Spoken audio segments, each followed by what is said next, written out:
For Saanich Gulf Islands. Thank you, and my honourable colleague for Belleuil-Chambly. I am also a lawyer, but you don't have to take my word for it either. I was very pleased to be at the table at committee, although again I would have rather had my rights restored to present amendments at report stage, but I did present about 12 amendments to Bill C-23 at clause by clause in committee, and I think to zero in on what's wrong with the bill in some nitty-gritty areas, because I completely agree with my colleague's speech.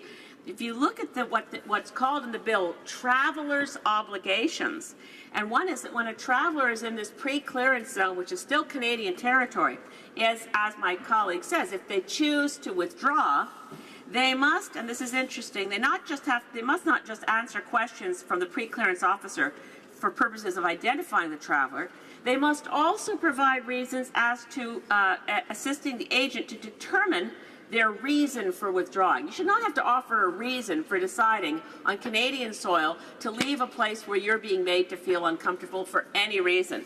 And as again, the British Columbia Civil Liberties Association said, quote, "We are aware of no sufficiently compelling justification to eliminate the right to withdraw in situations where there is no reasonable suspicion of unlawful purpose on the part of the traveler." So again, I ask my colleague, I think we agree generally in this place that pre-clearance is a good and convenient thing for travelers, but is it worth taking the risk of reducing the charter-protected rights of Canadians? It's fine to say that the U.S. officers operating on Canadian soil will be trained up on how to apply the charter, but it seems to me U.S. agents applying on U.S. soil seem to be only dimly aware of their own Bill of Rights. I don't think they're going to become experts on our charter.